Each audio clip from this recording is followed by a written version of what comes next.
जय हिंद, नमस्कार फ्रेंड। ज्योति क्लासेस में आप सभी का एक बार फिर से स्वागत है। हेलो दोस्तों, कैसे हैं आप सभी? आई होप आप सभी बहुत ही अच्छे होंगे, स्वस्थ होंगे, स्टडी अपनी कंटिन्यू कर रहे होंगे। चलते हैं हमारी आज की मॉर्निंग की क्लास की तरफ। सभी को सुप्रभात, गुड मॉर्निंग। देखते हैं आज के दिन क्या है कुछ खास। आज है फ्रेंड 16 जून का इतिहास देख लेते हैं। वैसे तो बहुत सारी घटनाएं हमारे इतिहास में आज के दिन भी घटी हैं, बट हम कुछ इंपॉर्टेंट पॉइंट्स को कवर करेंगे जो कि हमारी एग्जाम की दृष्टि से महत्वपूर्ण है।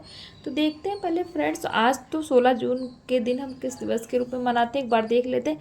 फ्रेंड्स, 16 जून को हम international day of family remittance day के रूप में मनाते हैं। जी हाँ, international day of family remittance अर्थात परिवार प्रेषण का अंतर्राष्ट्रीय दिवस आज के दिन मनाया जाता है। कब? 16 जून को।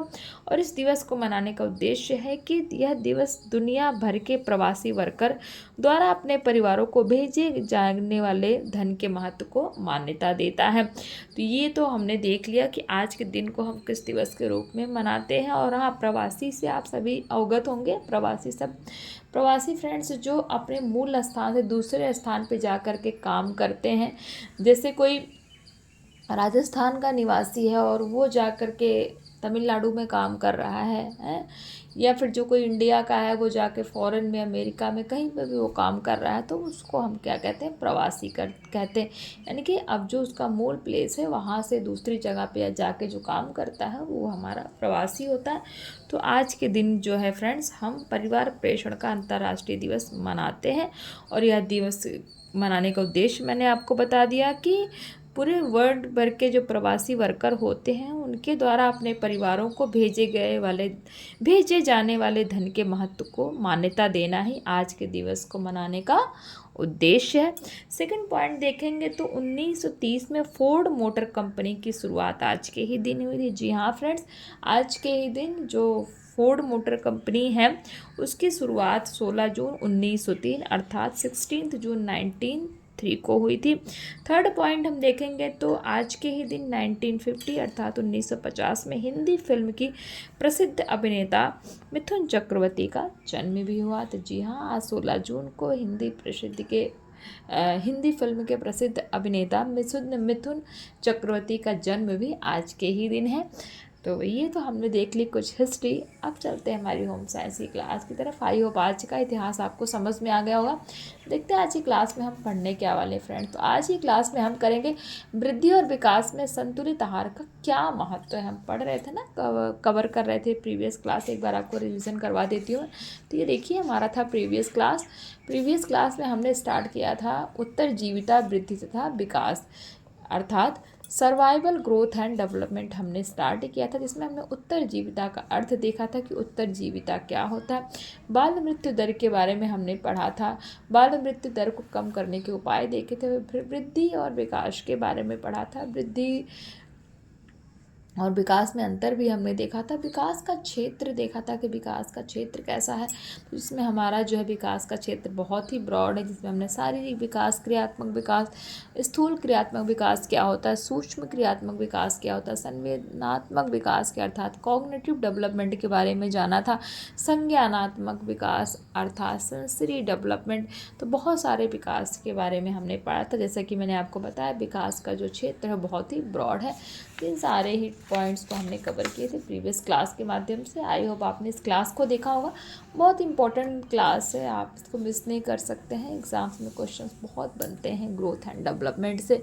अपने आप में ही एक बहुत ही ब्रॉड टॉपिक है ये, तो आप देख सकते हैं और इस क्लास को समझ सकते हैं। ये तो थी हमारी प्रीवियस क्लास। चलते हैं आज की अपनी क्लास की तरफ। जैसे हमने आपको बताया वृद्धि और विकास में संतुलित आहार का महत्व है, अर्थात हमने ये तो देख लिया वृद्धि और विकास होता क्या है, विकास के क्षेत्र भी हमने पढ़ लिए, वृद्धि और विकास में अंतर क्या है वो भी हमने देखा, और वृद्धि और विकास में संतुलित आहार का क्या महत्व है, ये अर्थात बैलेंस डाइट का क्या रोल है हमारे ग्रोथ एंड डेवलपमेंट में, वो हम पढ़ेंगे। देखते हैं, किसी भी व्यक्ति की वृद्धि और विकास में संतुलित आहार महत्वपूर्ण भूमिका निभाती है। जैसे जैसे बच्चे बड़े होते जाते हैं, बच्चों की पोषक संबंधी ज़रूरतें बढ़ती जाती हैं। लड़कों तथा लड़कियों की पोषण संबंधी आवश्यकता में अंतर 10 वर्ष की आयु से देखा जा सकता है। यानी कि अगर जो बच्चा है, लड़का हो चाहे लड़की, वो 10 वर्ष तक की जो उसकी उम्र है उनमें सभी जो है पोषण संबंधी आवश्यकताएं समान होती हैं, बट 10 वर्ष के बाद ही जो है उनकी उनकी जो पोषण संबंधी जो आवश्यकता है उनमें अंतर देखा जाता है।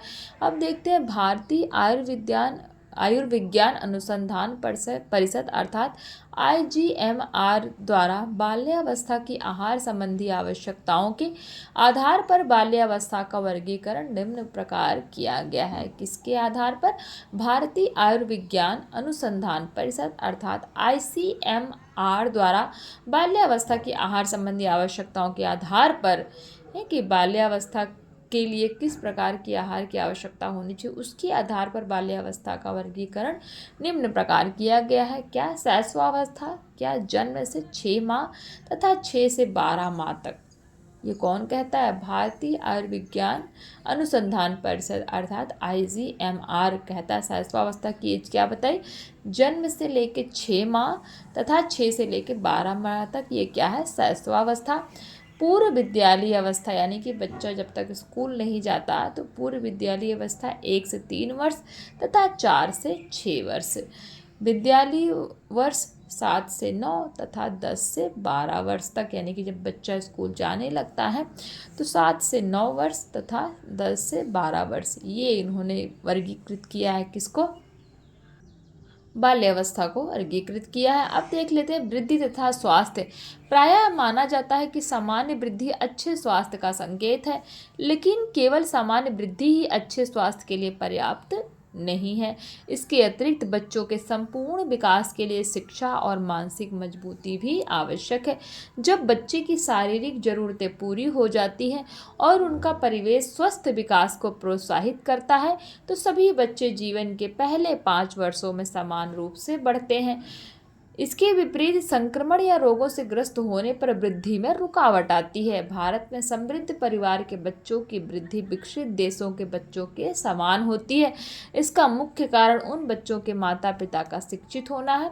विश्व में बच्चों की वृद्धि को इस चार्ट द्वारा समझ सकते हैं। तो ये देखिए, आपको एक चार्ट दे रखा है, इसमें दर्शाया गया है 0 से लेकर के पूरा 5 वर्ष तक के बच्चों का। तो ये देखिए वृद्धि चार्ट है। 1 वर्ष का जब बच्चा है तो उसकी वृद्धि कितनी हुई है? इतनी। 1 वर्ष के बच्चे की वृद्धि, ये आप देख, जो आपको डॉट्स दिख रहा है ना, ये वृद्धि को दर्शा रहा है। 1 वर्ष के बच्चे की वृद्धि ये है। उसका वज़न आप देख सकते हैं। फिर 2 वर्ष के बच्चे की वृद्धि आप देखिए, पहले 1 वर्ष का कहाँ पे? यहाँ पे था। 2 वर्ष का जब बच्चा हुआ, देखिए कितनी स्पीड से वृद्धि हो रही है। 2 वर्ष में बच्चा यहाँ तक पहुँच गया। 3 वर्ष में ये उसकी वृद्धि है। फिर 4 वर्ष में ये है, और 5 वर्ष में देखिए ना क्या बोल रहा है, 5 वर्ष में नीचे गिर गया।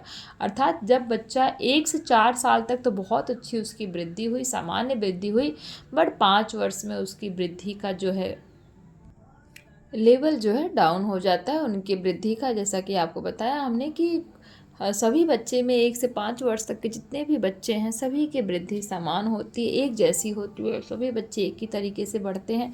बट 5 वर्ष के बाद जो है बच्चों को अगर सही खान पान, सही पोषण नहीं मिला, उनको बैलेंस डाइट सही से नहीं प्रोवाइड कराया गया तो उनको बीमारियां होने लगती हैं और वो रोगों के शिकार होने के कारण उनकी वृद्धि स्लो हो जाती है। तो 5 वर्ष के बाद बच्चों की वृद्धि में अंतर आना शुरू हो जाता है। क्यों? क्योंकि उनको सही से जो जिस चीज़ की आवश्यकता है, जिन पोषक तत्वों की आवश्यकता है वो मिल नहीं पाती है, तो उसकी वजह से उनकी वृद्धि डाउन हो जाती है 5 वर्ष के बाद। तो देखते हैं कुछ अवस्था में वृद्धि दर आगे बढ़ते हुए नीचे की तरफ झुकाव देती है। इसके 3 अर्थ होते हैं, जैसे नंबर 1 समतल होना, नंबर 2 ऊपर की ओर बढ़ना, नंबर 3 नीचे गिरना। ये आप देख रहे हैं जो अभी हमने पढ़ा। समतल अर्थात सामान्य रूप से वृद्धि नहीं हो रही है, वह रुक चुकी है।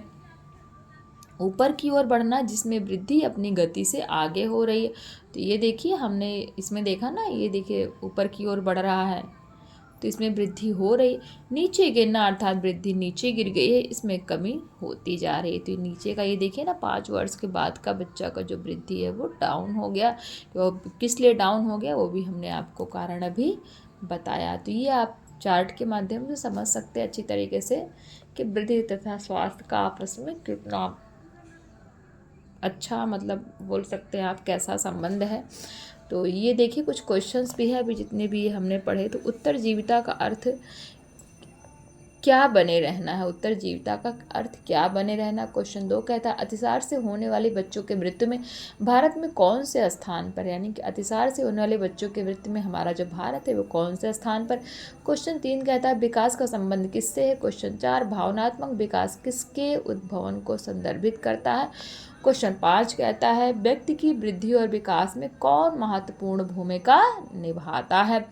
तो ये हमने देख लिया क्या वृद्धि और विकास में संतुलित आहार का क्या महत्व है। कुछ क्वेश्चंस भी हमने देख लिए। आई होप ये क्वेश्चंस आपको अच्छे से क्लियर हुए होंगे।